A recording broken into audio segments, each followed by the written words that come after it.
kuatkan hati. Negeri ini memanggilmu kawan. Belajar bergerak berbagi untuk negeri. Guru penggerak majukan pendidikan. Guru penggerak menghamba pada murid. Kreatif rancang pembelajaran. Hargai potensi, tingkatkan prestasi. Lahirkan profil pelajar Pancasila. Belajar bergerak berbagi untuk negeri. Kita menjalin kolaborasi. Assalamualaikum warahmatullahi wabarakatuh. Yang terhormat Bapak Wakil Ketua Amin MPD, yang terhormat Bapak Ketua K3S Bapak Nardi, yang terhormat Bapak Imam Sampurna, dan yang saya hormati Bapak Ibu Dewan Guru Mapel SD S Kecamatan Sukurami.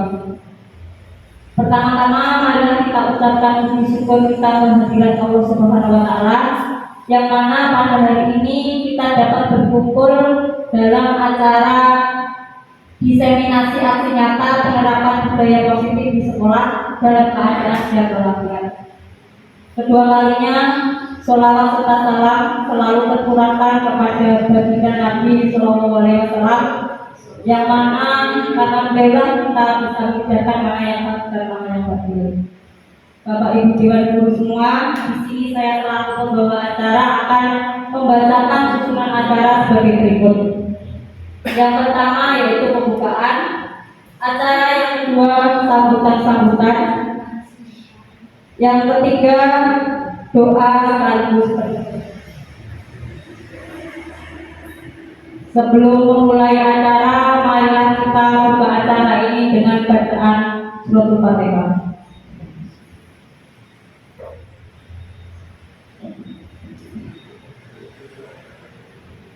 Acara yang kedua yaitu sambutan-sambutan, yang mana sambutan yang pertama akan disampaikan oleh Bapak Ketua K3S kepada Bapak Nardi.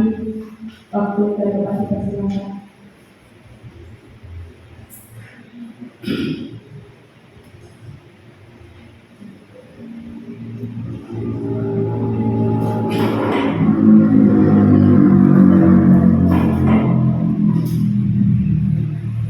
Assalamualaikum warahmatullahi wabarakatuh. Alhamdulillahirrahmanirrahim. Wassalatu wassalamu ala asyrofil anbiya'i wal mursalin sayyidina wa maulana Muhammadin wa ala alihi wa sahbihi wa ba'du. Saya hormati Bapak Pemimpin Bidang Pendidikan Kampus Sukurami. Saya hormati calon guru penggerak, dan yang saya hormati pula Bapak dan Ibu guru PAI dan guru Pancasila. Yang pertama, marilah kita senantiasa memanjatkan puji syukur kehadirat Allah Subhanahu wa Ta'ala yang telah melimpahkan rahmat, taufik dan hidayahnya kepada kita semua, sehingga pada pagi hari ini atau siang hari ini kita semua dapat mengikuti diseminasi aksi nyata penerapan budaya positif di sekolah. Sholawat serta salam tak lupa kami haturkan kepada junjungan kita Rasulullah Muhammad Sallallahu Alaihi Wasallam. Bapak dan juga saya hormati, yang pertama saya ucapkan selamat mengikuti kegiatan ini.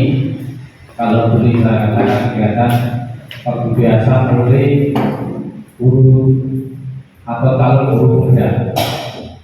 Dari pembahasan ini harapan saya panjenengan semua nanti harinya terbuka, sehingga panjenengan semua segera mendaftarkan menjadi guru muda.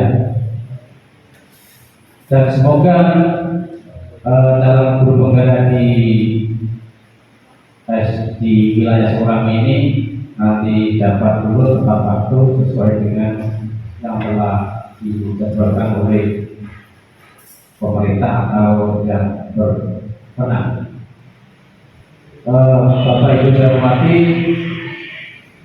kalau panjenengan mungkin belum tergerak harapan saya, panjenengan nanti paling tidak bisa menambah kompetensi panjenengan, menambah wawasan panjenengan, sehingga panjenengan semua nantinya akan menjadi guru yang profesional, karena profesional itu adalah salah satu dari 4 kompetensi yang harus dimiliki oleh seorang guru. Yang pertama kompetensi pedagogik, kemudian kompetensi profesional, sosial, serta pribadian. Itu harapan saya panjenengan semua dapat mengikuti kegiatan ini dengan sepenuhnya, sehingga dapat menambah pengetahuan serta wawasan panjenengan semua.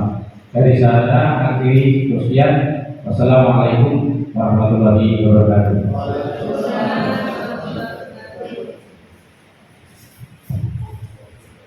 Terima kasih disampaikan. Semoga apa yang diharapkan oleh Bapak Ketua K3S kita benar-benar menjadi motivasi kita untuk menambah pengetahuan dan wawasan kita. Sambutan yang kedua dari Bapak Korwil Dr. Andes Parming MPD, kepadanya dipersilakan.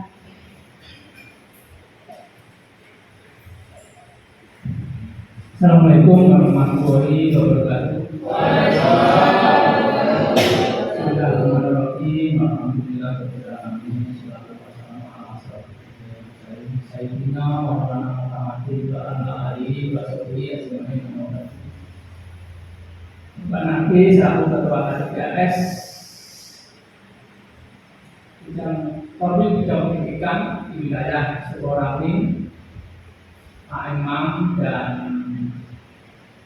Mbak Nina, Mbak Wali selaku calon guru yang pada hari ini mempunyai kaji seperti ini, kemudian Bapak Ibu guru semuanya peserta diseminasi aksi nyata penerapan budaya positif di sekolah.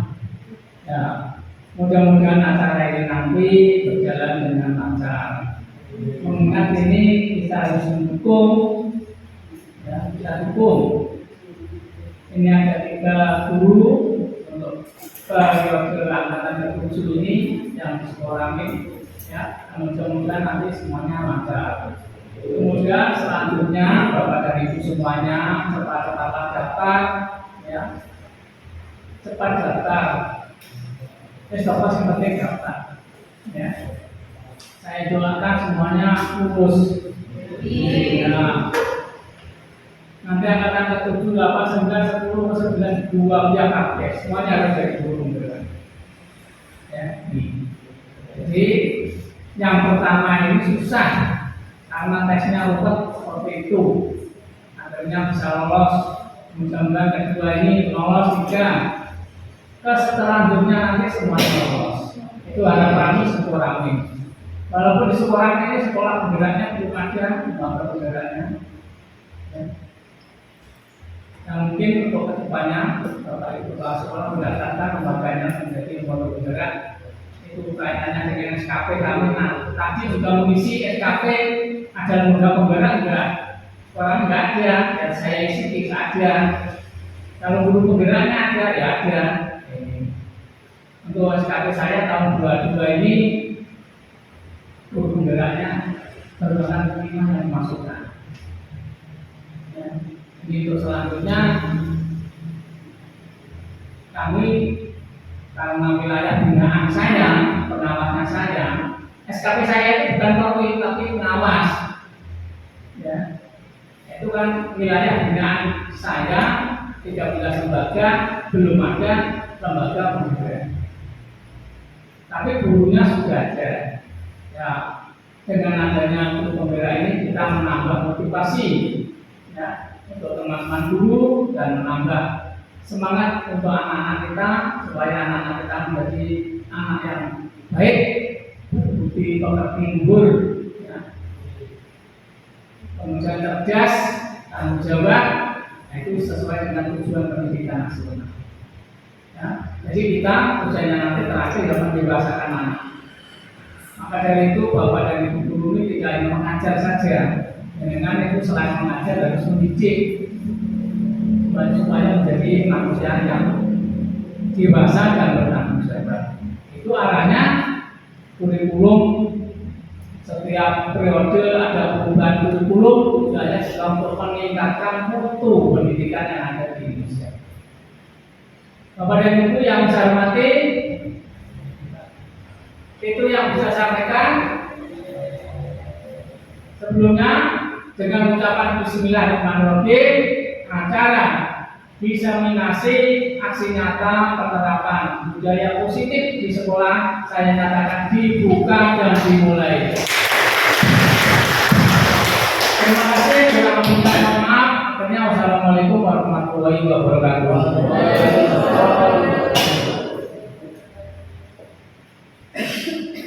Terima kasih disampaikan. Acara sambutan sekaligus pembukaan sudah dibuka oleh Bapak Korwil. Sekarang acara yang selanjutnya yaitu doa sekaligus penutup kepada Bapak Somad SPDI.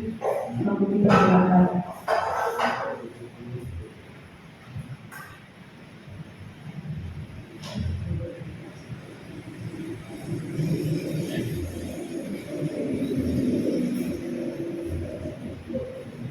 Assalamualaikum warahmatullahi wabarakatuh. Supaya acara ini dari awal sampai akhir dapat berjalan dengan baik, mendapat berkat dari Allah dan dapat bermanfaat bagi kita semua, terutama pada diri kita. Alhamdulillah, sallallahu alaihi wasallam.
Assalamualaikum warahmatullahi wabarakatuh.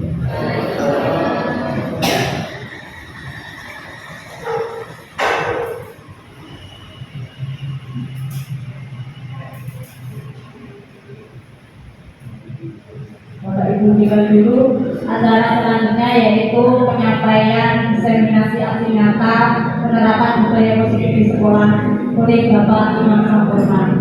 Sebelum penyampaian materi, saya selaku pembawa acara mohon maaf jika ada salah kata. Saya akhiri, wassalamualaikum warahmatullahi wabarakatuh.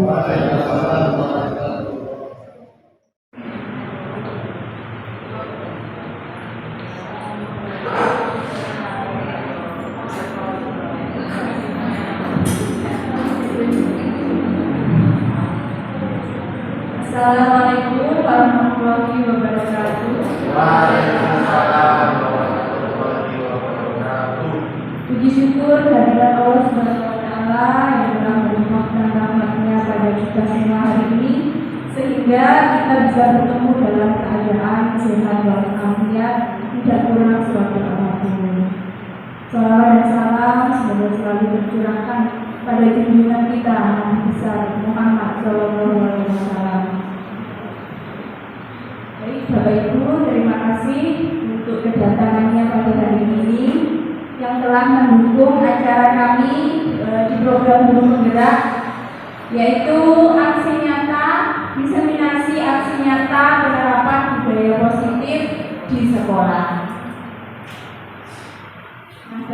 kita langsung bisa memulai saja.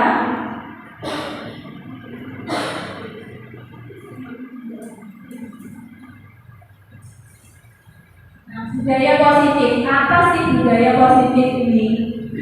Budaya positif di sekolah yaitu nilai dan kebiasaan di sekolah yang berpihak pada murid agar mereka dapat berkembang menjadi pribadi yang kritis, berhormat, bertanggung jawab sesuai dengan profil pelajar Pancasila. Bapak Ibu mungkin sudah tidak asing ya dengan profil pelajar Pancasila. Ada berapa profil? Ada 6 ya. Yang pertama apa? Takwa kepada Tuhan yang Maha Esa dan berapa? Berkebinekaan global, gotong royong, mandiri, kreatif, dan bernalar diri. Nah, dalam budaya positif ya, yang kita akan share hari ini bersama-sama, yang kita akan pelajari bersama-sama, yaitu ada 6 poin, ada 7 poin di sini. Yang pertama, perubahan paradigma belajar. Kemudian disiplin positif, motivasi perilaku manusia, keyakinan kelas, kebutuhan dasar manusia, 5 posisi kontrol guru, dan yang terakhir adalah segitiga restitusi. Nah, apa itu restitusi? Mungkin Bapak Ibu sudah pernah ada yang mendengar kata restitusi? Belum ya? Ya, saya juga baru memperoleh ilmunya setelah mengikuti pendidikan guru penggerak selama kurang lebih 2 bulan ini, Bapak Ibu. Jadi pada hari ini ilmu yang kita akan dapatkan ini insya Allah sangat bermanfaat untuk kita bisa terapkan pada anak-anak didik kita di sekolah nantinya. Jadi di sini banyak pemikiran-pemikiran baru yang akan kita peroleh. Banyak pemikiran dari sudut pandang yang berbeda dari apa yang biasanya telah kita praktekkan, apa yang sudah kita lakukan di sekolah selama ini.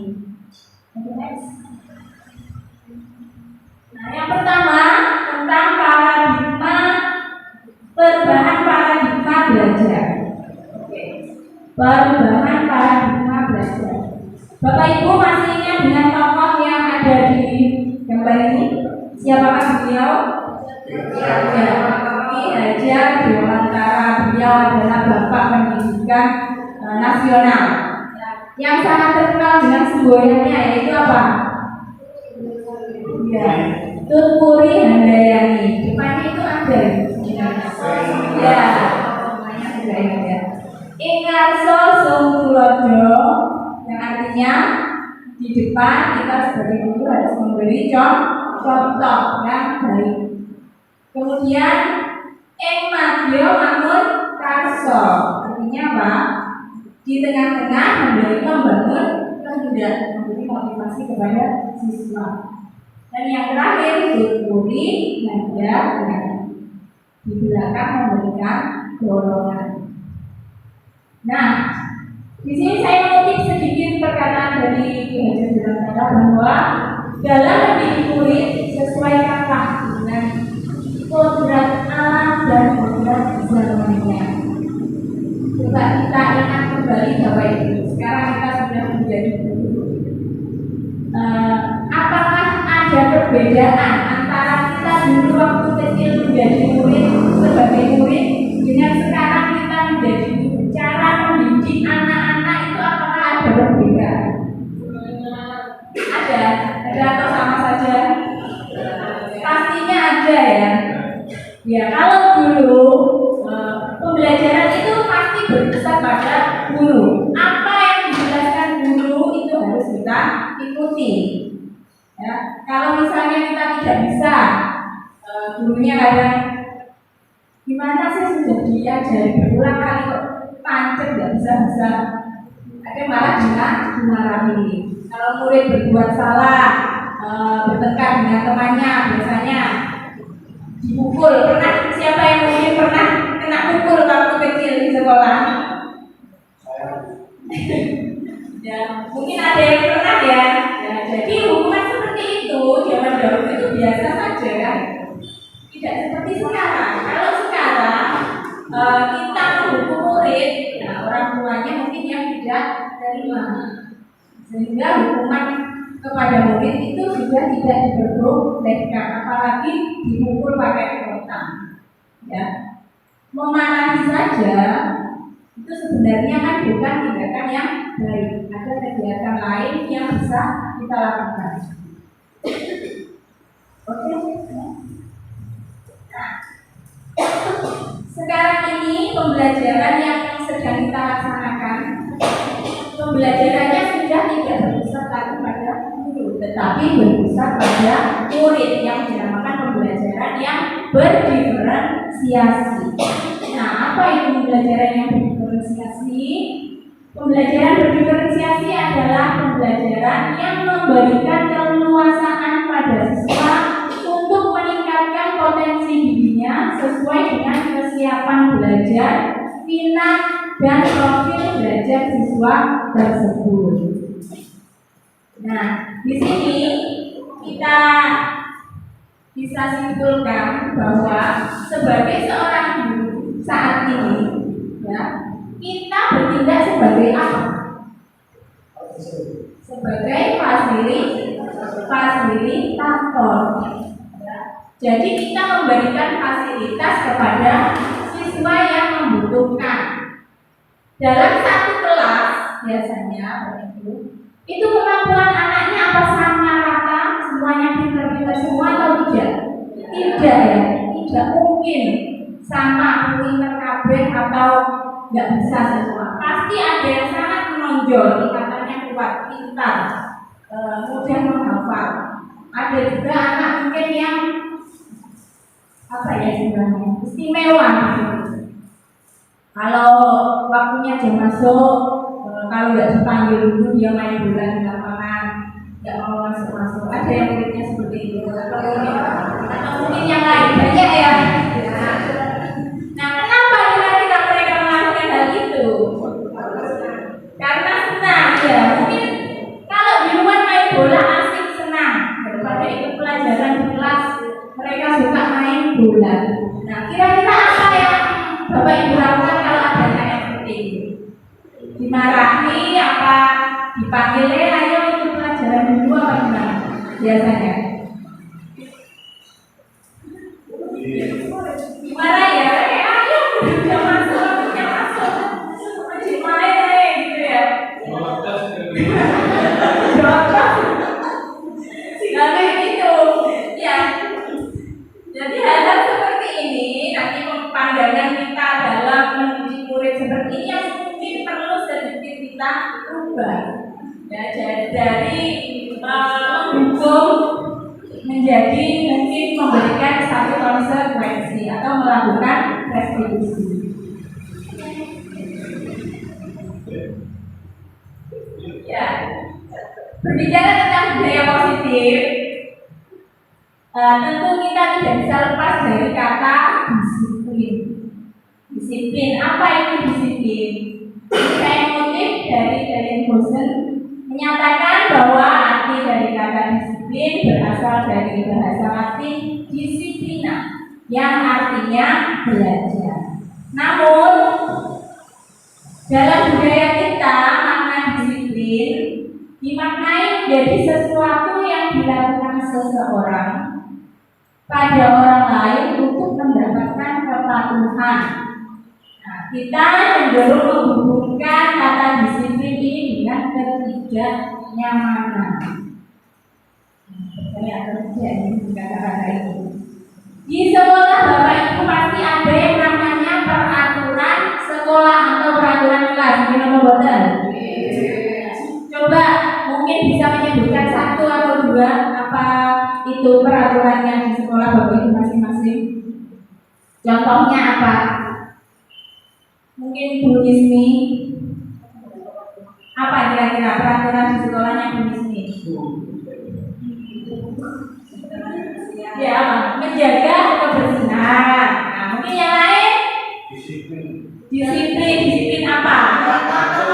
Oh, datang tepat waktu. Apalagi? Berpakaian dengan rapi dan lengkap.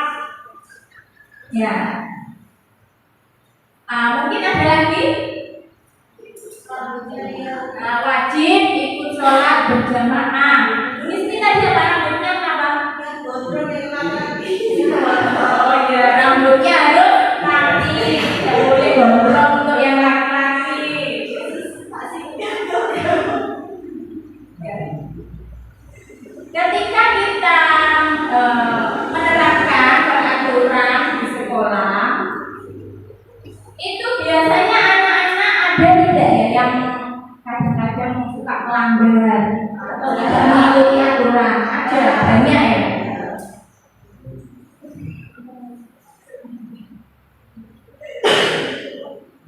Nah, dari peraturan-peraturan yang biasanya kita buat di sekolah, atau mungkin di kelas sudah ada aturan kelasnya Bapak Ibu. Mungkin ada Bapak Ibu di sini yang membuat selain ada peraturan sekolah, di kelasnya juga dibuatkan peraturan kelas. Ada mungkin? Ada. Nah, di kelas biasanya aturannya berbeda sesuai dengan tidak. Oh ya, tidak boleh makan saat jam pelajaran. Yang lain mungkin apa? Tidak boleh nyoret tembok. Ya, disesuaikan dengan anak-anak yang ada di kelas itu ya. Mungkin mereka kalau iseng-iseng gitu temboknya dicoret-coret ya boleh saja. Itu namanya aturan untuk kelas. Tetapi peraturan kelas ini sering tidak anak-anak melanggarnya. Sering ya. Kenapa kok sering dilanggar? Kira-kira?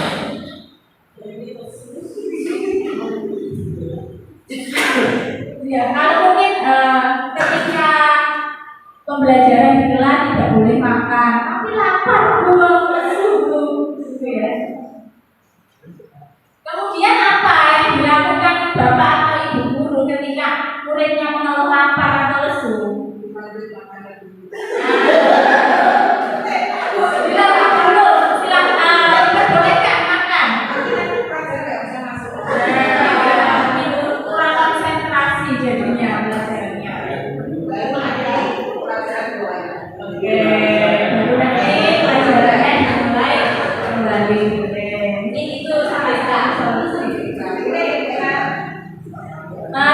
Kemudian ketika itu mungkin salah satu sikap yang kita berikan ketika anak mengeluh lapar ketika jam pelajaran yang memperbolehkan makan, kemudian nanti lanjut pelajaran kembali.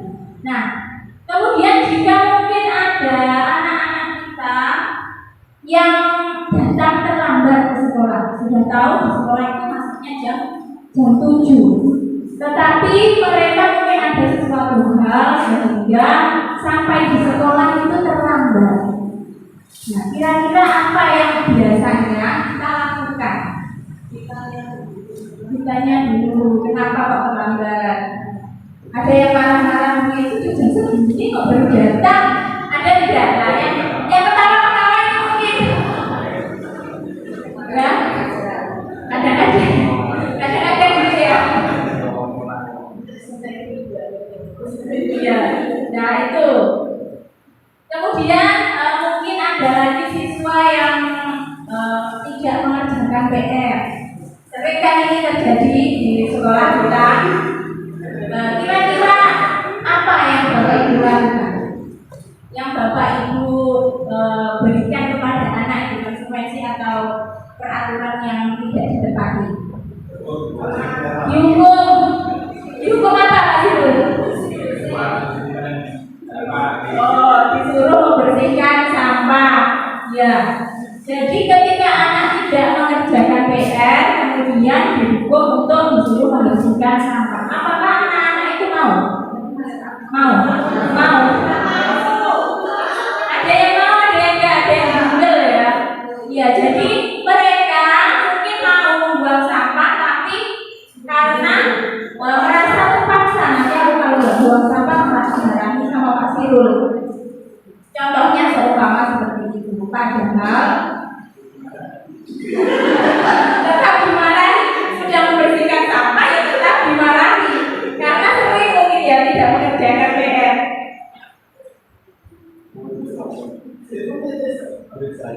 Nah, tapi anak-anak mau karena dikontrol oleh Pak atau Bapak Ibu guru. Ya mau disuruh membersihkan sampah atau mungkin disuruh lari di lapangan, tetap mau dikontrol seperti itu. Atau mungkin ada yang apa istilahnya menolak begitu.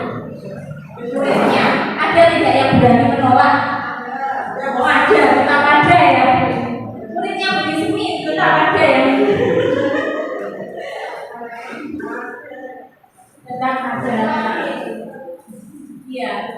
Jadi mungkin anak yang tidak mau mengikuti perintahnya Bu Risni atau Bapak Ibu guru itu karena mereka tidak mau dikontrol oleh orang lain. Jadi mereka tetap berdiri pada pendiriannya. Misalnya mereka berangkat sekolah terlambat, itu mereka kan pasti punya alasan. Saya ini terlambat karena sepeda saya rusak, jadi harus jalan kaki kok, masih dihukum. Karena biasanya naik sepedanya rusak itu harus jalan kaki, misalnya seperti itu kasusnya. Kemudian di sekolah dia masih dihukum lagi untuk berlari mengelilingi lapangan. Saya nggak mau, misalnya seperti itu, karena dia tidak mau dikontrol oleh orang lain. Kenapa? Karena dia tidak merasa mungkin bersalah, ya, karena dari keadaan tersebut. Nah, jadi Bapak Ibu, coba sekarang ini ada gambar, ini apa ini? Bapak Ibu mengepal tangan. Oke. Coba sekarang Bapak Ibu mungkin ini sebuah permainan kecil ya, bisa berpasang-pasangan. Mungkin bergandengan gitu ya. Nah, coba Bapak Ibu ini yang salah satu menggenggam tangan. Ibaratkan di dalam genggaman tangannya Bapak Ibu itu ada sesuatu yang sangat berharga yang Bapak Ibu gak akan ngasih ke orang lain. Mungkin uang, mungkin apa sesuatu yang sangat berharga yang tidak akan Ibu berikan kepada orang lain apapun yang terjadi. Nah, kemudian ya, teman yang sebelahnya, bujuklah teman Anda supaya mau membuka dan memberikan apa yang ada di genggamannya. Bagaimana caranya? Bisa? Mungkin ada dioke. Dioke itu berarti apa? Pemaksaan ya? Dipaksa. Nah, boleh, Anda boleh menggunakan berbagai cara yang dipaksa. Mungkin ada cara yang lain. Ini dibujuk ya. Ayolah Bu, kasihkan ke saya ini yang di tangannya Ibu. Nanti saya traktir bakso setengah mangkok. Ya, karena banyak yang di genggaman dia gak mau kasih. Nah, kemudian kalau bujukan tidak mempan, mungkin bisa dibujuk lagi, bisa dilakukan apa lagi? Dengan kekerasan. Ayo, Bu Mila, kalau nggak dikasihkan ke saya nanti pulang sekolah, tak cegat. Mungkin seperti itu. Nah, kira-kira kalau Bu Mila yang memiliki sesuatu yang berharga itu akan diberikan apa tidak melalui kalau bujukan? Tidak. Kalau dipaksa, seperti tadi, tidak ya, tetap di pendiriannya ya. Mungkin Bapak Ibu yang lain punya pendapat. Kalau Bu Yuni kira-kira gimana Bu Yuni? Dikasihkan apa enggak Bu Yuni? Kasihkan aja, kenapa? Alasannya kenapa? Jadi kita dikasih aja. Jadi respon yang kita berikan itu berbeda-beda.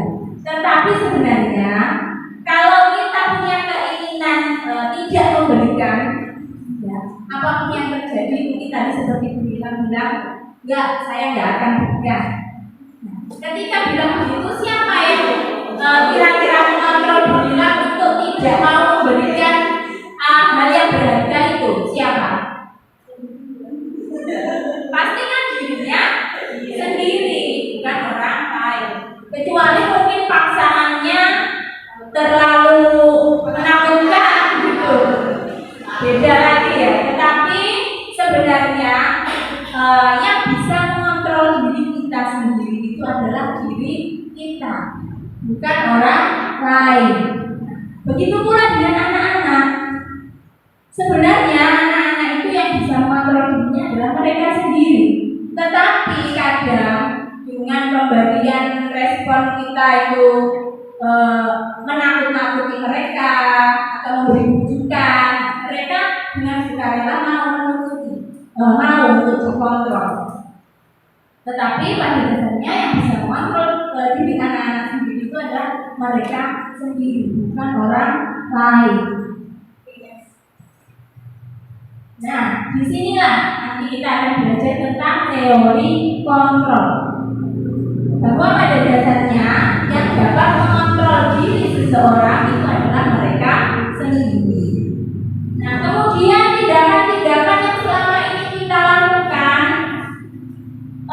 itu untuk mengontrol anak-anak supaya dapat melakukan disiplin positif, itu sebenarnya hanyalah sebuah ilusi. Nah, ini kita akan mendapatkan sudut pandang yang berbeda dari apa yang kita yakini selama ini. Jadi yang pertama ini saya mengutip dari William Glasser bahwa ada miskonsepsi tentang makna kontrol. Bahwa yang pertama adalah ilusi guru mengontrol murid. Nah, biasanya kita kalau dalam pembelajaran, kemudian anak-anak, kok sulit, saya nggak bisa matematika. Ayo gak apa-apa coba nanti pasti kamu bisa. Biasanya bilangnya begitu ya, memberi motivasi. Tetapi anak-anak itu kan punya minat dan bakat yang berbeda-beda. Jangan lupa yang ini.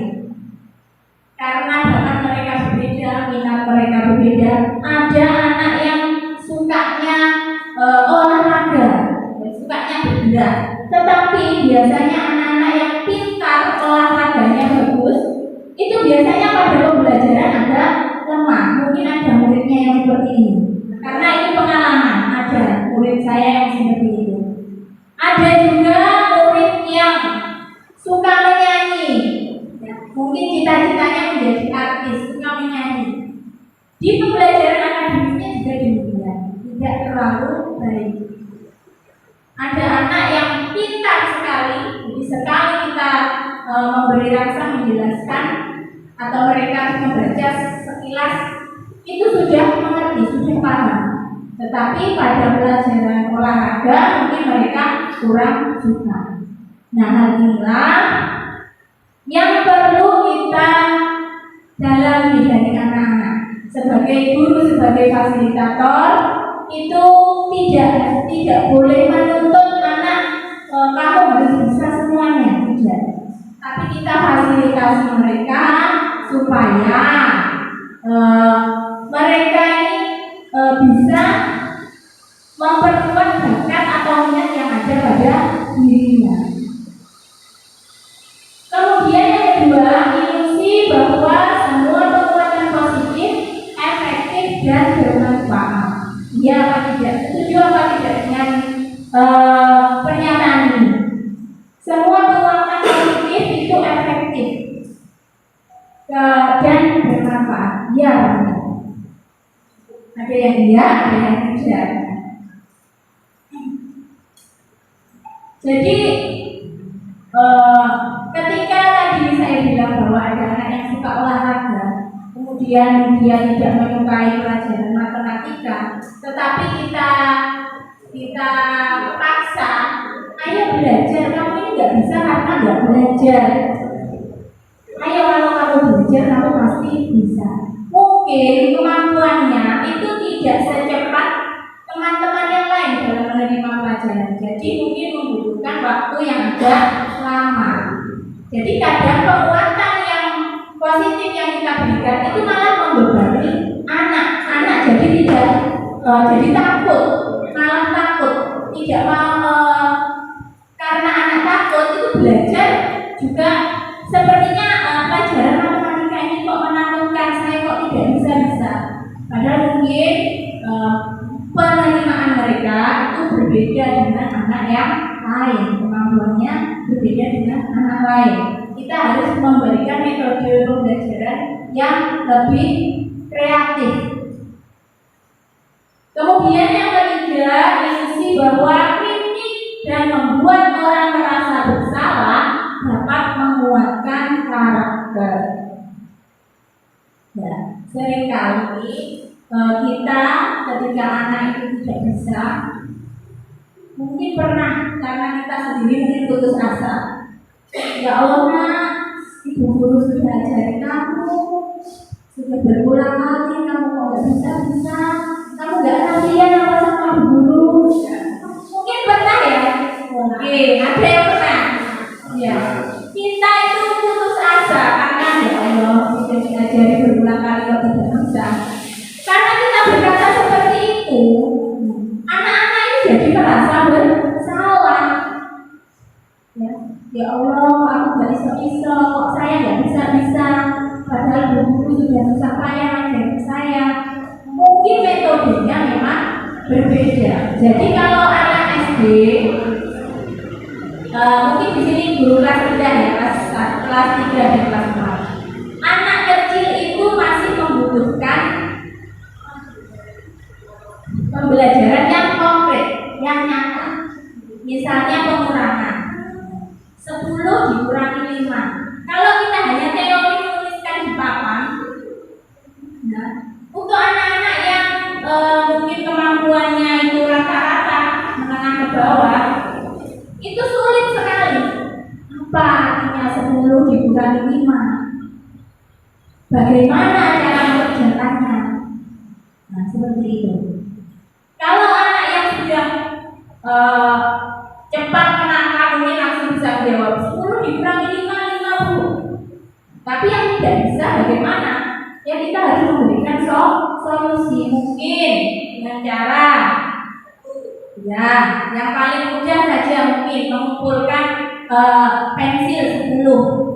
Kemudian pensil ini 10 ibu bawa 5. Jadi ini artinya dikurangi. Nah, sisanya ada berapa, Nak? Mungkin nanti dia baru bisa gitu 1, 2, 3, 4, 5. Oh, masih 5 dulu. Jadi metode yang kita berikan pada anak satu dengan yang lain itu bisa berbeda-beda. Penangkapannya juga bisa berbeda-beda. Baik, selanjutnya ilusi bahwa orang dewasa memiliki hak untuk memaksa. Ya apa tidak? Mungkin ini renungan untuk kita, Bapak Ibu semua ini kan sudah memiliki anak ya. Nah, kira-kira kalau anaknya susah disuruh makan atau disuruh mandi, apa yang dilakukan? Marah. Sudah dimasakan enak-enak kok gak dimakan. Sama Bapak ini dimarahin. Gitu ya. Jadi dipaksa loh. Anaknya gak suka sayur bening kok, sukanya sayur sop kok. Masakan sayur bening ya gak mau. Mungkin kan seperti itu. Malah dimarahi. Kemudian setelah kita marah, biasanya apa yang dilakukan? Tetap memaksa dia makan sayur bening itu kan? Karena dia tidak mau masak lagi. Betul, begini. Pengalaman ini sama ya, sama. Jadi sebenarnya kasihan anaknya kalau tidak mau tapi dipaksa. Nah, yang baik sebenarnya kan kita menawarkan. Kalau kamu tidak mau sayur bening, apa yang kamu inginkan? Apa yang ingin dimakan? Dengan seperti itu kan anak tidak merasa takut dan kecewa. Karena merasa terpaksa. Ya, dengan memberikan tawaran.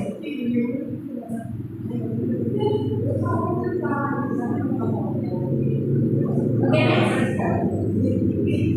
nah Bapak Ibu, jadi dari teori kontrol tadi bahwasanya kita itu tidak bisa mengontrol orang lain, kecuali memang orang itu mau dikontrol oleh kita. Nah di sini ada perubahan paradigma stimulus respon ke pendekatan teori kontrol. Masih ingat dengan stimulus respon? Mungkin waktu kuliah dulu kita sering mendengar kata ini ya, stimulus respon, teori behavioristik dan lain-lain. Nah, kalau kita kembalikan ke teori behavioristik, stimulus respon. Jadi yang terpenting itu bukan prosesnya, tetapi hasilnya. Jadi pemberian stimulus, kemudian hasilnya karena seperti apa? Tanpa kita mementingkan prosesnya itu bagaimana.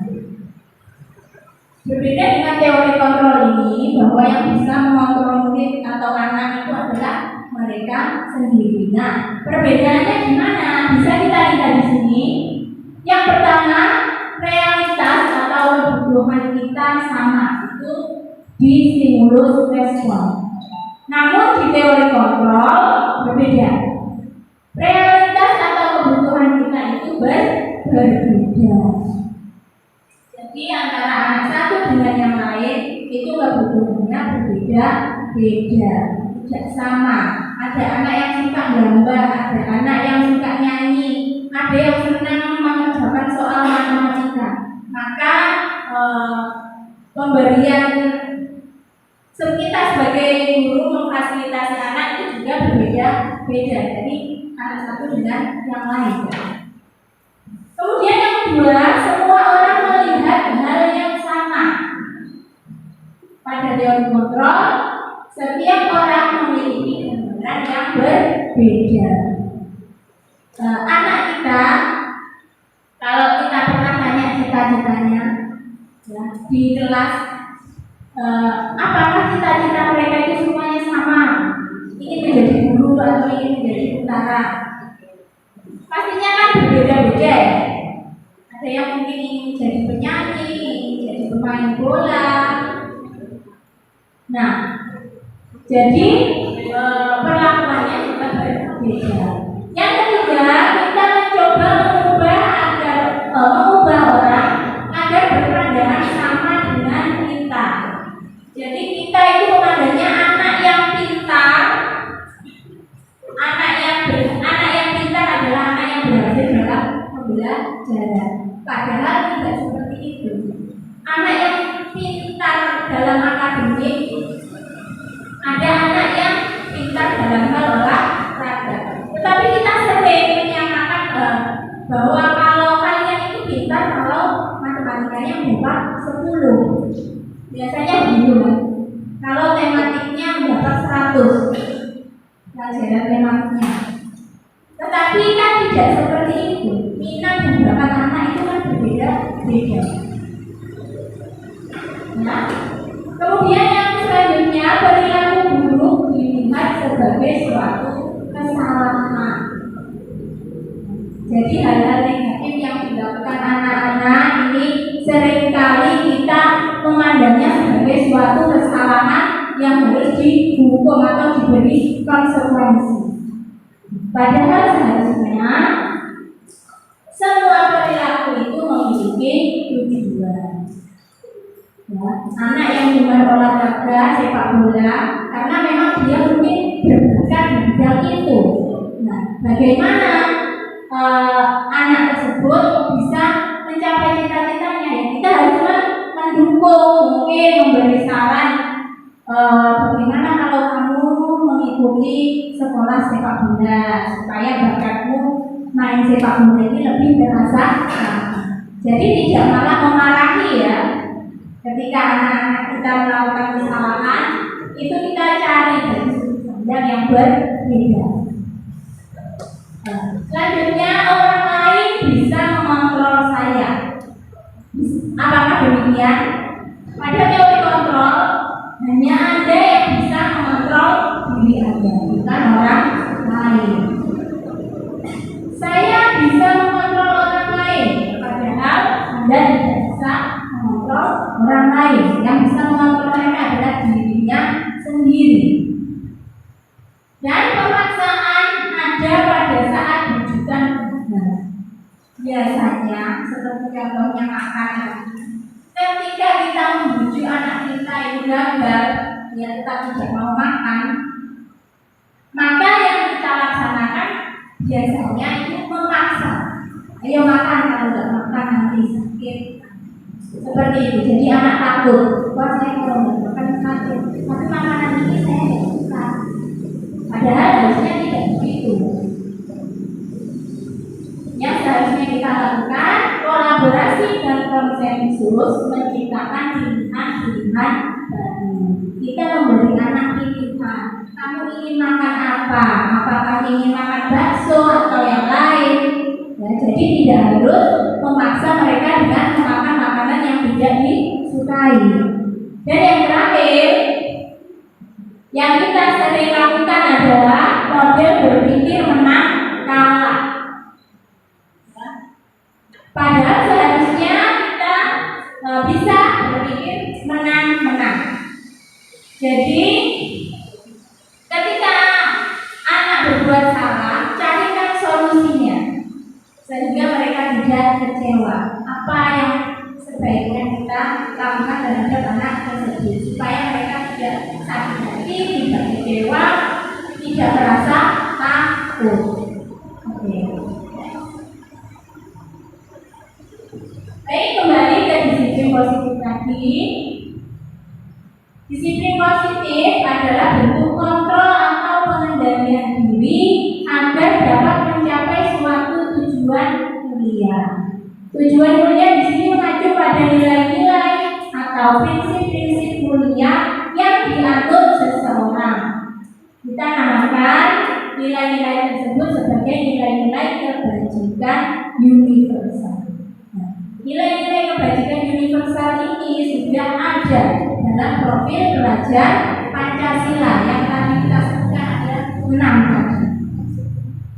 Ya, Bapak Ibu.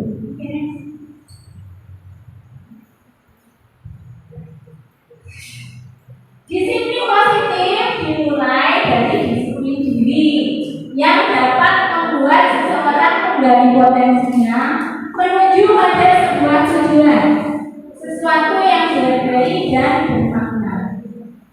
Dengan kata lain, disiplin diri juga mempelajari bagaimana cara kita mengontrol diri dan bagaimana menguasai diri untuk memilih tindakan yang mengacu pada nilai-nilai yang kita hargai yang mengarah pada nilai-nilai kebajikan universal. Nah, cara mengontrol diri berdasarkan teori kontrol tadi dapat merubah cara pandang kita terhadap orang lain menjadi lebih positif. Selanjutnya tentang motivasi perilaku manusia. Nah, apa itu motivasi? Nah, ini berdasarkan Kamus Besar Bahasa Indonesia, saya kutip, motivasi adalah dorongan yang timbul pada diri seseorang secara sadar atau tidak sadar untuk melakukan suatu tindakan dengan tujuan tertentu. Bapak Ibu ketika melakukan sesuatu itu pasti kan ada motivasinya. Misalnya Bapak Ibu tadi datang ke sini, motivasinya apa? Apa karena dimarahi kepala sekolah, takut kalau nggak ke sini nanti dimarahi kepala sekolah? Atau mungkin kemarin kan sudah ada yang melakukan diseminasi Pak Imam. Nah, teman-temannya ada yang mengatakan, ayo berangkat aja di sana dapat jajan. Mungkin motivasinya karena ingin mendapat jajan, boleh saja. Atau mungkin yang terakhir, karena mungkin Bapak Ibu, wah ini diseminasi aksi nyata ini apa ya? Mungkin penasaran ingin mendapatkan ilmu yang baru. Mungkin dari ketiga ini, mungkin motivasinya panjenengan datang ke sini ada salah satu dari itu. Tiga-tiganya, Pak Anan tiga-tiganya. Oke. Nah, motivasi perilaku manusia nanti ada 2 hal. Yang pertama, 3 motivasi perilaku manusia apa saja. Jadi kita dalam bertindak itu pasti punya motivasi. Kemudian yang kedua, hukuman, konsekuensi dan restitusi. Next. Nah, baik seperti yang sudah saya katakan tadi, 3 motivasi perilaku manusia. Saya ingin bosan dalam bukunya Disrupting School Discipline mengatakan ada 3 motivasi manusia. Yang pertama, untuk menghindari ketidaknyamanan atau dukungan. Jadi Bapak Ibu tadi datang ke sini mungkin karena takut dimarahi ke kepala sekolahnya, jadi ya sudahlah datang aja. Mungkin ada yang seperti itu, tapi saya yakin tidak ada ya. Kemudian yang kedua, untuk mendapatkan imbalan atau penghargaan dari orang lain. Mungkin Bapak Ibu ke sini supaya dipuji kepala sekolah. Oh iya Bu, silakan dan berangkat jam 10 acaranya sudah dimulai. Mungkin ini mendapat pujian. Dan yang ketiga, menghargai diri sendiri dengan nilai-nilai yang dipercaya. Jadi Bapak Ibu datang ke sini tadi motivasinya mungkin ingin menambah pengalaman atau mungkin ada ilmu baru dari yang kita paparkan hari ini. Dari ketiga motivasi ini, yang mana kira-kira motivasi Bapak Ibu untuk datang ke sini hari ini? Yang ketiga, terima kasih. Oh tenang ya Pak ya. Saya sebagai yang ketiga. Nah misalnya Bapak Ibu ya. Sekarang saya tanya, Bapak Ibu mengajar di sekolah setiap hari berangkat jam 7 pagi mengajar anak-anak sampai jam 12 atau jam 1. Motivasinya apa? Apa motivasinya? Cari uang. Cari uang. Dua itu motivasinya. Ada yang cari uang ya. Kemudian kata anak yang kedua mendapat imbalannya cari uang. Ada kebanyakan itu apa mungkin ada yang ketiga? Ya kebanyakan itu yang pasti. Gaji ya nggak berangkat. Oh, banyak bilang ya kalau ya ada gaji nggak berangkat. Itulah Bapak Ibu ya. Jadi motivasi manusia ketika menjadi guru, kemudian mengajar anak-anak di sekolah, motivasinya itu berbeda-beda. Ada yang memang serius ingin memberikan ilmu yang bermanfaat untuk anak-anak. Ada yang mungkin saya sudah jadi PNS yang mulai dapat gaji. Ya saya akan kerjakan kewajiban saya mengajar anak-anak. Ada. Kemudian ada karena mungkin kalau saya nggak berangkat nanti saya dimarahi kepala sekolah kalau kena sanksi seperti itu. Jadi akhirnya nggak berangkat dengan niat atau motivasi yang berbeda-beda.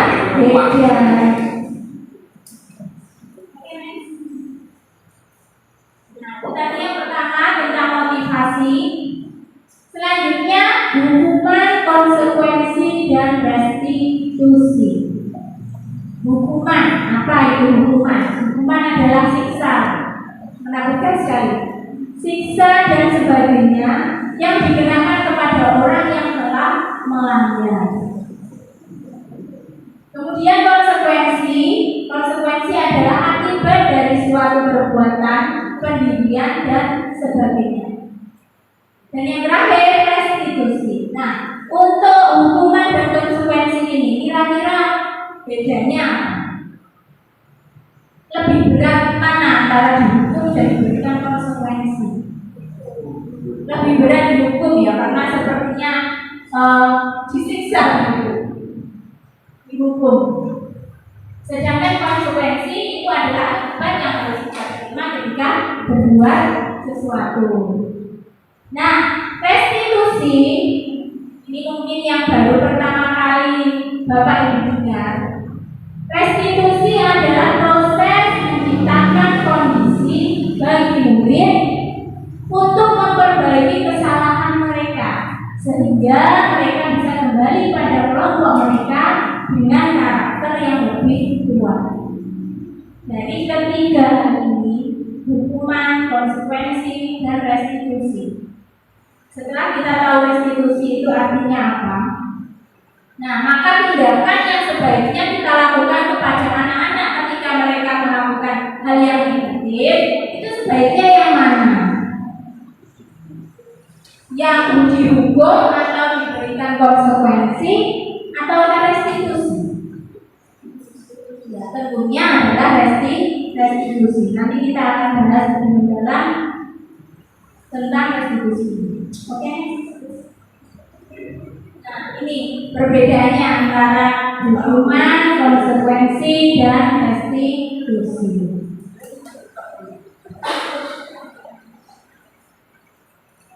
Jadi hukuman itu biasanya adalah sesuatu yang menyakitkan yang harus terjadi.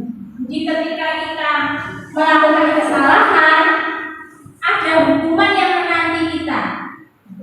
Jadi kita ketika ada tata tertib kemudian kita langgar dan dihukum oleh guru. Jadi anak-anak itu akan melakukan peraturan tersebut karena takut untuk dihukum.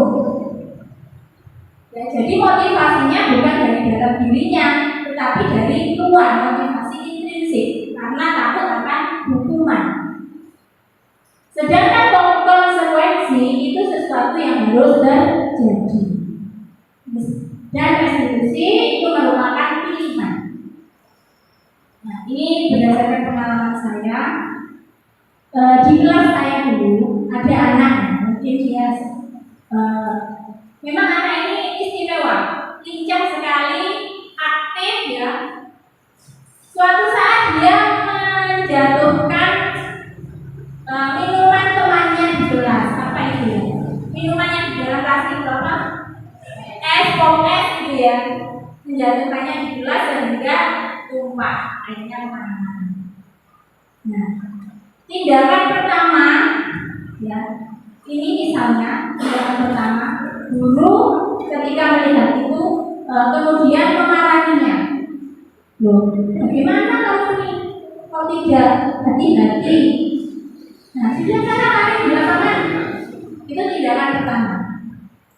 Kemudian yang kedua, ketika anak itu menjatuhkan, menumpahkan air, ada tindakan yang lain. Nah, ini air sudah tumpah, apa yang tolong sekarang kamu bersihkan, meminta anak itu untuk membersihkan. Dan tindakan yang ketiga, itu gurunya menanyakan, nah, kenapa kok ini bisa tumpah? Setelah ini tumpah, apa yang bisa kamu lakukan? Apa yang akan kamu lakukan dengan air yang tumpah ini? Kira-kira dari tiga tindakan itu mana yang lebih enak?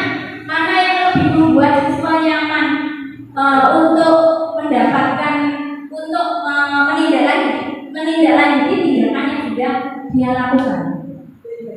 Yang ketiga itulah yang dinamakan restitusi. Kita memberikan solusi, memberikan pilihan, bukan membentak anak, menghukum anak tanpa ada hubungannya dengan kesalahannya. Dia salah menumpahkan air, tapi hukumannya lari di lapangan, kan tidak nyambung. Ya. Jadi kemudian dia tidak tahu solusinya apa untuk air yang tumpah ini. Dampaknya nanti ke belakang seperti itu. Jadi restitusi itu adalah hal atau pilihan yang paling baik yang bisa kita lakukan kepada anak-anak kita. Dari sini mungkin Bapak Ibu sudah bisa sedikit mengambil kesimpulan, tindakan-tindakan yang baik yang bisa kita lakukan, budaya-budaya positif yang bisa kita lakukan di sekolah, kita bisa menggunakan dengan cara restitusi. Next.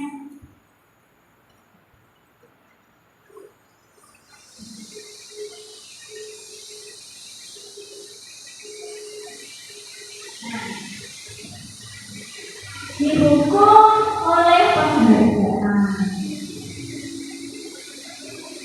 Apa ini? Saya waktu pertama mendapatkan materi ini, Bapak Ibu, saya juga bertanya-tanya, mengapa penghargaan kok malah menghukum? Dihukum oleh penghargaan. Nah, menurut Kon adalah ahli psikologi, pemberian hukuman dan penghargaan merupakan cara-cara mengontrol perilaku seseorang yang menghancurkan potensi untuk pembelajaran yang sesungguhnya. Secara ideal, tindakan belajar itu sendiri adalah pembelajaran sesungguhnya. Karena pemberian penghargaan dan hukuman memiliki dampak negatif dan tidak dapat menunjukkan sikap disiplin secara intrinsik dari dalam diri seseorang. Nah, artinya apa? Ya, pemberian penghargaan. Pernahkah Bapak Ibu memberi penghargaan kepada anak-anak dirinya? Pernah? Pernah. Itu pernah. Oh, juara 1 mendapatkan hadiah 1 buah es keliling. Misalnya seperti itu. Pasti pernah kita memberikan penghargaan kepada anak-anak kita. Nah, ketika kita tidak memberikan penghargaan, apa yang terjadi? Misalnya, ketika anak-anak berangkat sekolah pagi, belum jam 7 sudah sampai di sekolah. Kita menghargai mereka dengan bagus sekali kalian sudah masuk tepat waktu. Ketika anak-anak itu sekali saja melanggar, mereka berangkat sekolah terlambat, pasti biasanya waktu saya terlambat mereka merasa takut sendiri karena tidak biasa terlambat karena suatu hal. Nah, memberikan pujian, memberikan penghargaan atau hukuman kepada anak itu memberikan efek yang tidak baik sebetulnya. Ya. Mengapa? Dampak pemberian penghargaan. Yang pertama, penghargaan efektif jika kita menginginkan seseorang melakukan sesuatu yang kita inginkan dalam jangka waktu pendek. Jadi anak-anak biasanya kalau ayo apa ya?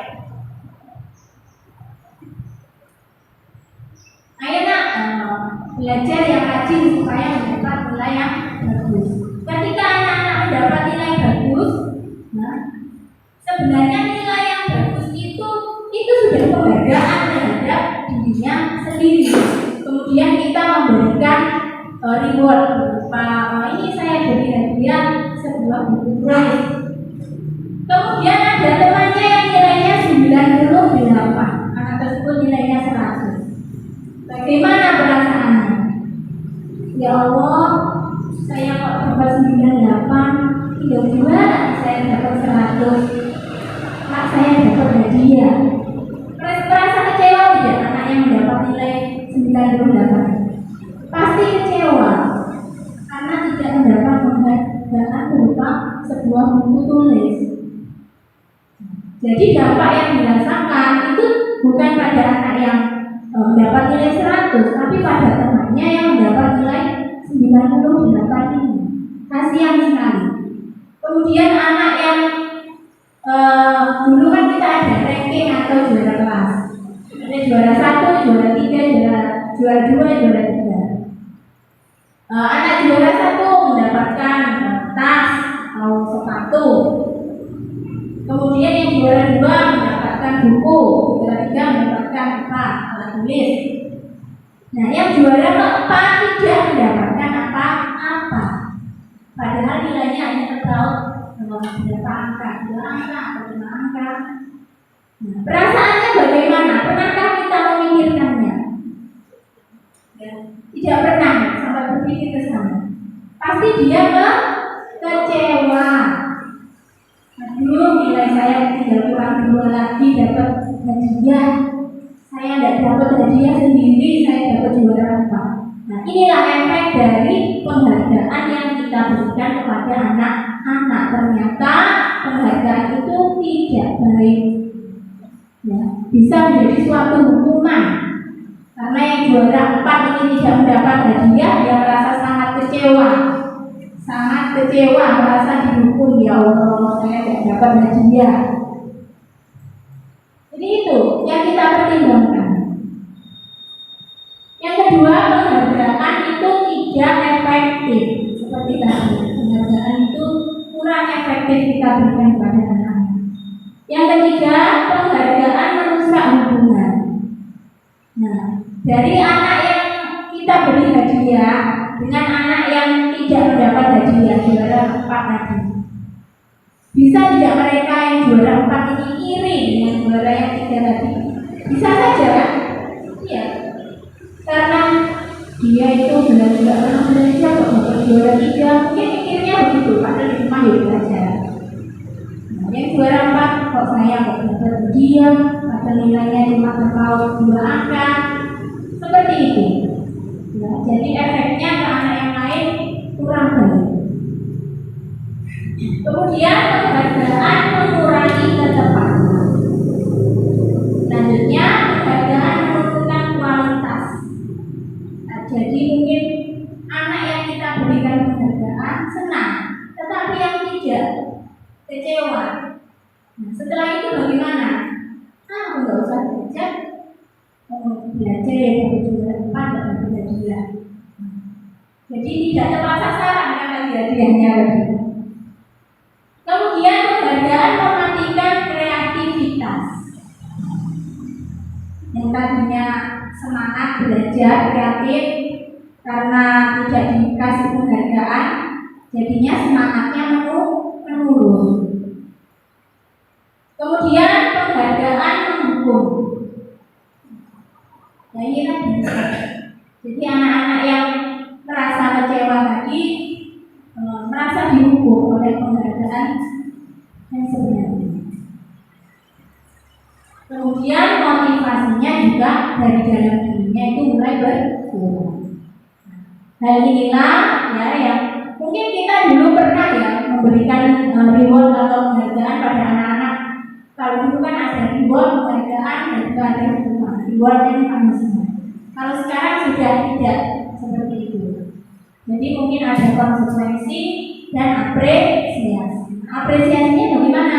Dengan memberikan pujian yang baik pada anak sesuai dengan bakat dan minat yang mereka miliki.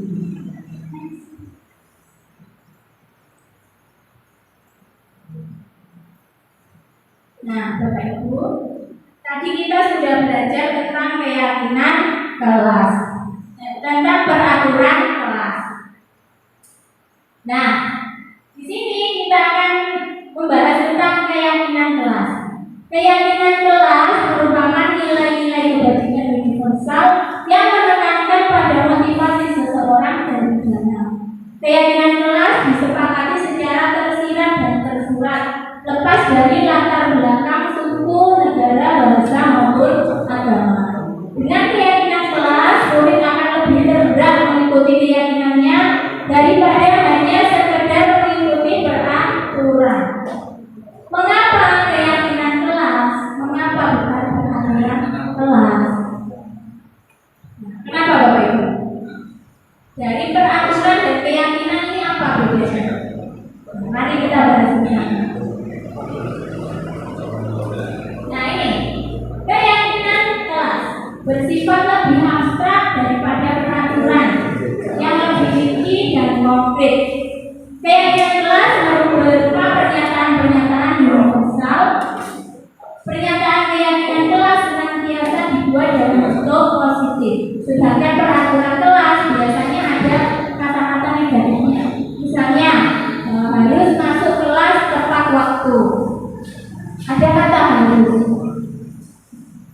Bagaimana sebaiknya kata-kata supaya anak-anak itu bisa meyakini bahwa mereka bisa menimbulkan motivasi intrinsik bahwa masuk kelas memang harus tepat waktu.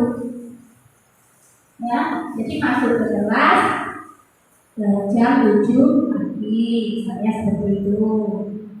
Kemudian keyakinan kelas hendaknya tidak terlalu banyak sehingga mudah diingat dan dipahami oleh semua warga kelas. Biasanya kalau peraturan sekolah itu kan banyak lebih dari 10. Di kelas kita bisa membuat keyakinan kelas yang disepakati oleh anak-anak, dibuat oleh anak-anak sendiri. Jadi bukan peraturan yang, kalau peraturan itu kan yang membuat sekolah, bukan anak-anak. Ya, harus dipatuhi, kalau tidak dipatuhi pasti ada konsekuensi. Sedangkan jika anak-anak sendiri yang membuat bersama ibu-ibunya, mereka akan cenderung lebih menyukainya. Jadi mereka akan cenderung meyakini dan bisa melaksanakan dengan senang hati. sesuatu yang dapat diterapkan di lingkungan tersebut. Semua warga kelas hendaknya ikut berkontribusi dalam pembuatan keyakinan kelas lewat kegiatan curah pendapat. Nah, bagaimana membuat keyakinan kelas ini? Nah, ini contohnya ya Bu. Jadi sebelum kita membuat keyakinan kelas, kita membuat kesepakatan dengan anak-anak. Nah, jadi ini adalah kesepakatan yang saya buat bersama anak-anak. Mereka membuat sendiri dan menulisnya di kertas.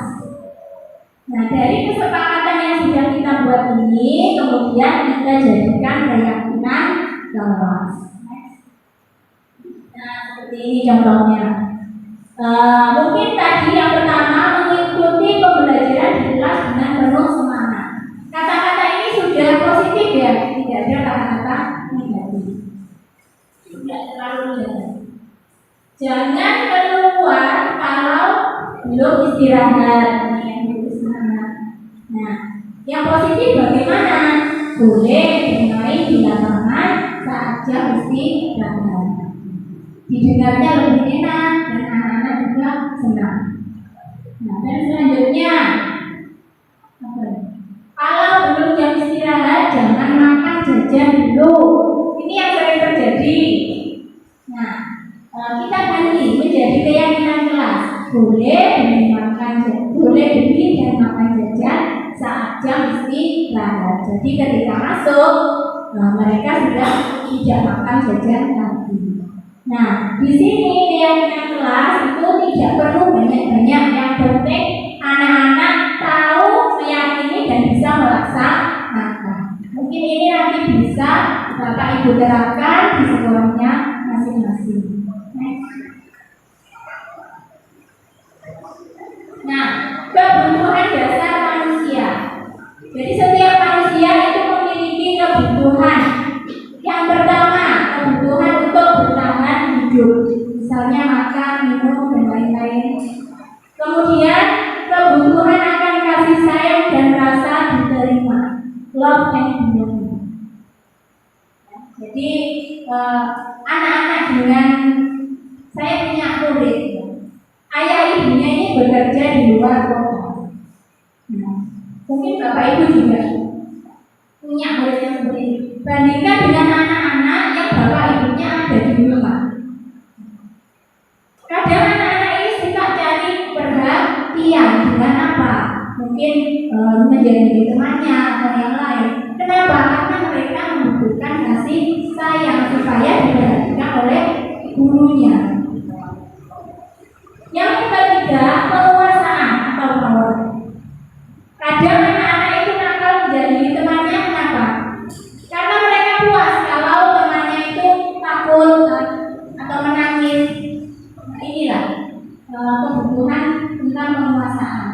Kemudian kebebasan, dan yang terakhir adalah kesenangan. Ya, jadi ini kebutuhan dasar manusia. Dari 5 kebutuhan dasar tersebut, jika ada salah satu atau beberapa yang belum dapat terpenuhi, maka dapat membuat seseorang melakukan suatu masalah. Kita sebagai guru bertugas mencari kebutuhan apa yang belum terpenuhi oleh murid untuk mencari solusi dari permasalahan murid tersebut. Jadi misalnya anak di kelas waktunya pelajaran dia tidak mau mengikuti. Kenapa kok tidak mau? Saya lapar Bu. Berarti kebutuhan yang belum terpenuhi apa? Untuk bertahan hidup. Tetapi kalau misalnya dia tidak mau belajar hanya untuk mencari perhatian kita, berarti kebutuhan dasar yang dia belum penuhi yang mana? Yaitu kebutuhan tentang kasih sayang atau rasa diterima. Jadi ini adalah tugas kita Bapak Ibu untuk mencari ketika anak-anak itu berbuat yang tidak baik, apa sebenarnya kebutuhan mereka yang belum terpenuhi. Nah, dalam hal ini guru memiliki posisi kontrol.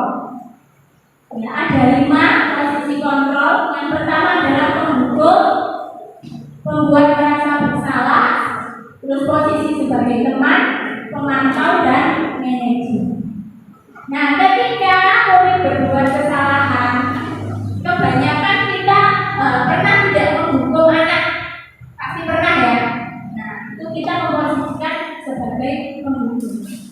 Atau mungkin kita mengata-ngatai mereka, kamu ini kok nakal sekali, membuat mereka merasa bersalah. Atau sebagai teman, ya Ona, kamu ini sudah dikasih tahu berulang ini kok masih saja terlambat.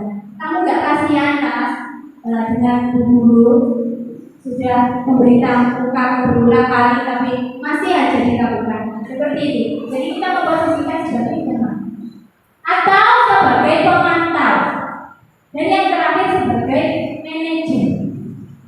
Nah, maka guru dianjurkan dapat selalu berada pada posisi manajer. Posisi manajer ini seperti apa? Jadi kita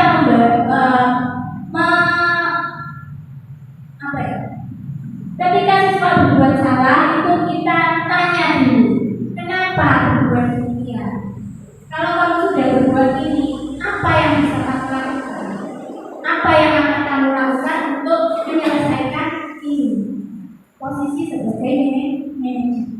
Dari 5 posisi ini yang paling baik kita lakukan adalah sebagai manajer. Sehingga ketika ada murid yang melakukan suatu masalah, guru akan mengembalikan tanggung jawab pada murid untuk mencari jalan keluar permasalahannya, bukan dengan cara menghukum. Next. Nah, tadi kita sudah sedikit membicarakan restitusi. Restitusi tadi sudah ya, adalah proses menciptakan kondisi bagi murid untuk memperbaiki kesalahan mereka sehingga mereka bisa kembali pada kelompok mereka dengan karakter yang lebih kuat. Nah, segitiga restitusi digunakan untuk berdialog dengan anak-anak agar dapat mencari solusi dari permasalahan yang sedang dihadapi agar anak dapat lebih mandiri dan disiplin. Nah, ini pada segitiga restitusi ada 3 langkah yang bisa kita ambil. Yang pertama, menstabilkan identitas. Kemudian validasi tindakan yang salah dan menanyakan keyakinan. Nah, ini tindakan apa yang bisa kita lakukan ketika melakukan restitusi?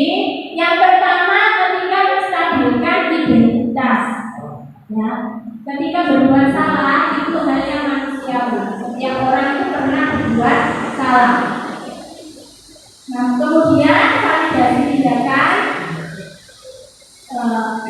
Padahal kamu bisa melakukan yang lebih buruk dari ini, tetapi kamu tidak melakukannya kan? Kita mau validasi dari tindakan anak tersebut.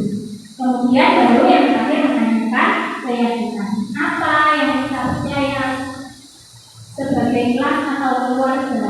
Apa keyakinan kelas yang telah kita sepakati?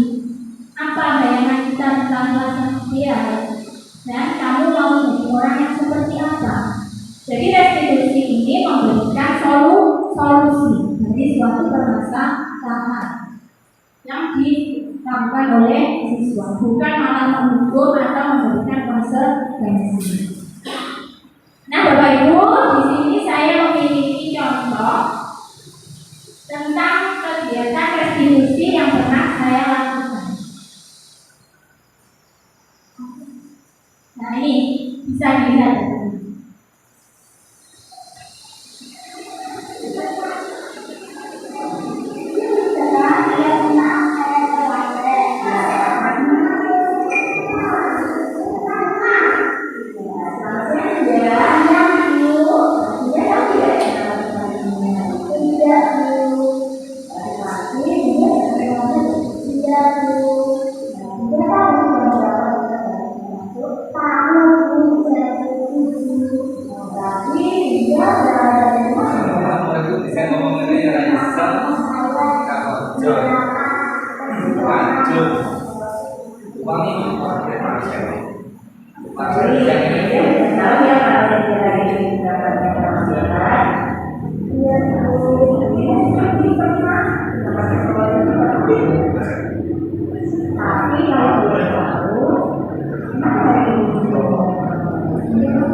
silat tidak.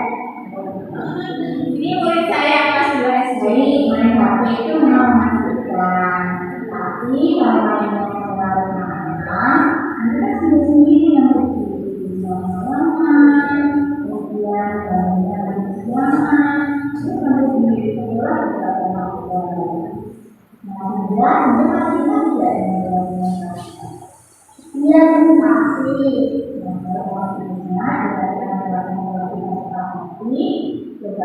ini menanyakan keyakinan kualitas yang dapat disepakati. Mengerjakan PR di rumah, mengikuti pelajaran dengan baik, mengikuti tiket,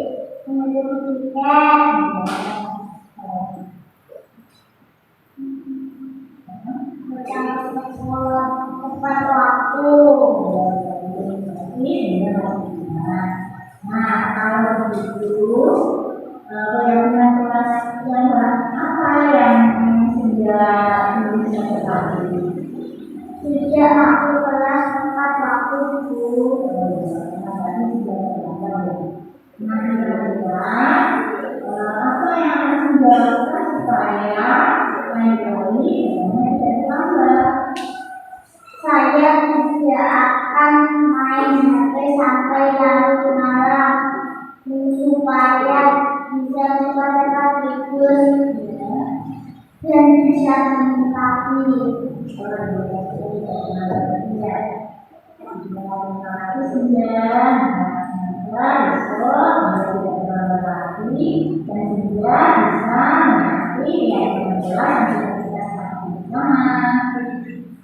ya, terima kasih Bu.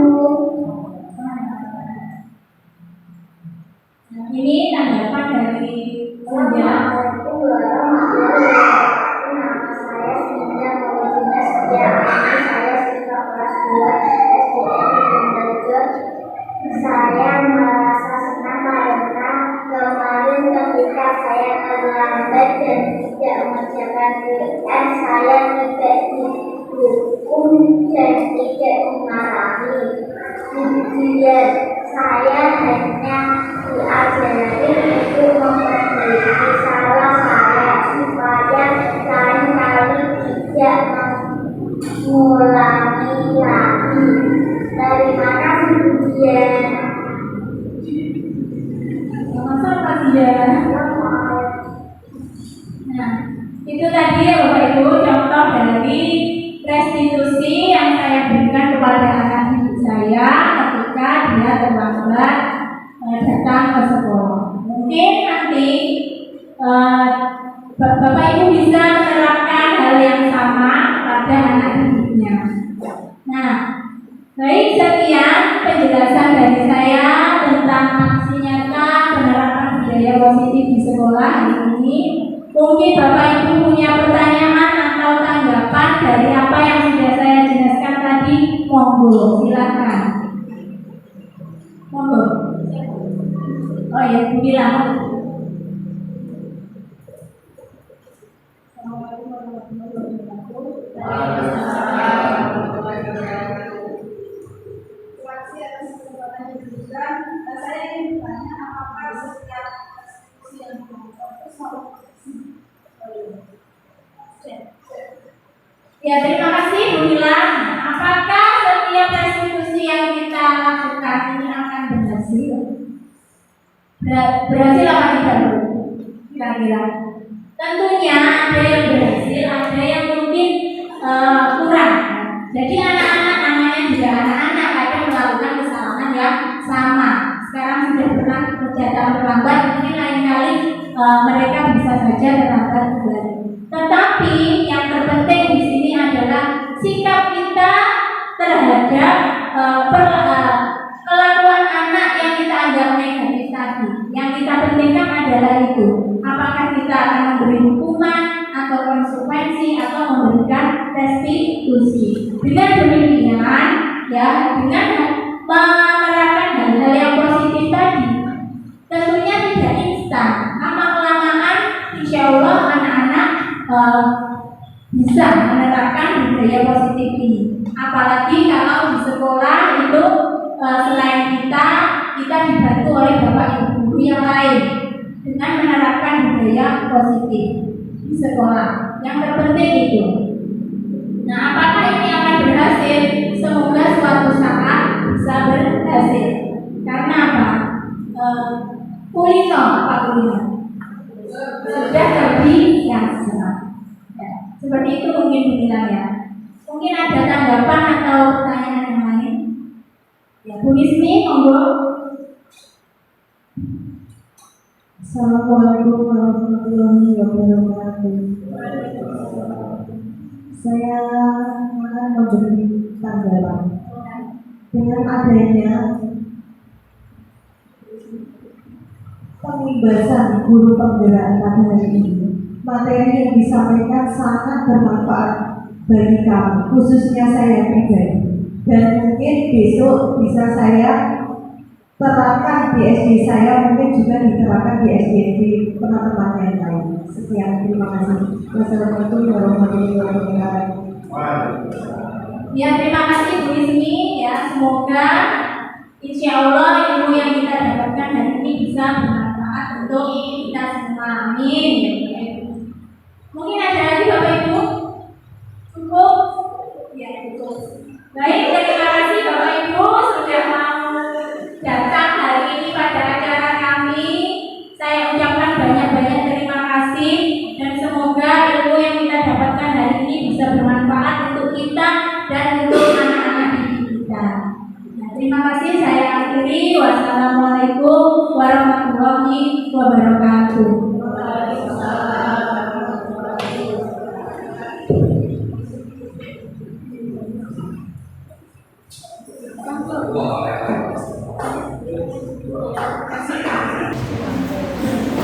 Assalamualaikum warahmatullahi wabarakatuh. Yang terhormat Bapak Kolil Dr. Agus Pamin MPD, yang saya hormati Bapak Ibu calon guru penggerak angkatan 7, dan yang saya hormati Bapak Ibu SDN Kecamatan Sukorame. Pertama-tama marilah kita ucapkan puji syukur kita kehadirat Subhanahu wa Ta'ala, yang mana pada hari ini kita masih dapat mengikuti diseminasi hasil nyata dalam masyarakat dalamnya. Dua kalinya sholawat serta salam selalu tercurahkan kepada baginda Nabi Muhammad SAW, yang mana karena beliaulah kita mampu membedakan mana yang hak dan mana yang batil. Bapak Ibu yang saya hormati, acara diseminasi hasil nyata telah selesai. Pada kesempatan kali ini akan ditutup oleh Bapak Kolil dan Pendidikan, yaitu Bapak Dr. Agus Pamin MPD. Kepada beliaunya dipersilakan.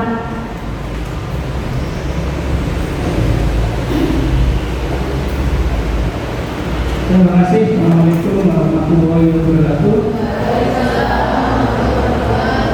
Kepada Ibu calon guru penggerak yang saya hormati, Bapak Ibu guru semuanya, peserta pembebasan, ya, guru-guru kita yang berbahagia. Tanpa marilah kita panjatkan syukur kepada Allah Subhanahu wa Ta'ala, yang mana pada kesempatan siang hari ini kita bisa bertemu bersama dalam keadaan sehat walafiat. Kemudian salawat dan salam kita limpahkan kepada junjungan kita Nabi Muhammad SAW.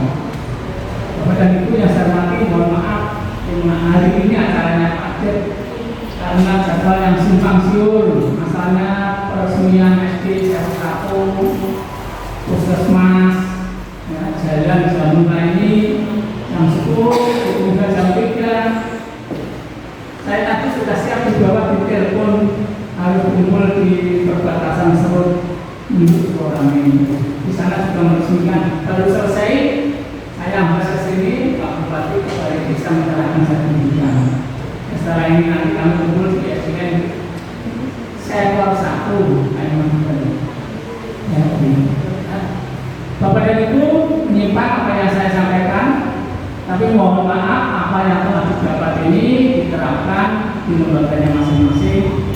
Mengingat sekolahnya ini kemarin kurikulumnya itu 13, tapi kita berusaha mandiri belajar, ya. Mandiri belajar, kita sekolah ini semuanya mandiri belajar. Ini diharapkan mulai Februari ini harus berubah, ya, harus berubah. Instruksi dari pusat yang akan dilaksanakan untuk kurikulum merdeka tahun ajaran 2024 itu kelas 1-4, tapi ibu-ibu mengetahui semuanya kelas 1 sampai dengan kelas 6. Maka dari itu untuk hari ini kesempatan, ya, kesempatan pembebasan ilmu yang didapat oleh teman-teman kita dari guru-guru, ya. Dan mungkin masih panjang lagi, ini kan hanya sebentar waktunya, masih kurang. Dan nanti kalau kita mengikuti program Jawa Timur, bukti caranya kok sampai kelas 1 sampai dengan kelas 6. Sampai kalau dari pusat ya 1-4, karena yang kurikulum merdeka yang sudah berjalan 1-4 sudah berjalan, bisa menginjak 2-5. Tapi sekolahnya 1-4. Ya, jadi yang mengerjakan dapodik memang besok mulai Februari ini harus berubah. Kurikulumnya juga. Kemudian untuk yang sudah terlanjur kemarin ini kita akan kurikulum 13. Rapor kita juga masih kurikulum 13. Rapornya belum berlaku, ya. Jadi rapornya masih belum berlaku. Karena apa? Karena masih kurikulum 13. Itu yang bisa saya sampaikan. Kurang lebihnya mohon maaf. Dengan ucapan alhamdulillahirobbilalamin, kegiatan pembebasan diseminasi aksi nyata penerapan budaya positif di lembaga saya nyatakan ditutup dan dilaksanakan. Ya, terima kasih. Assalamualaikum warahmatullahi wabarakatuh.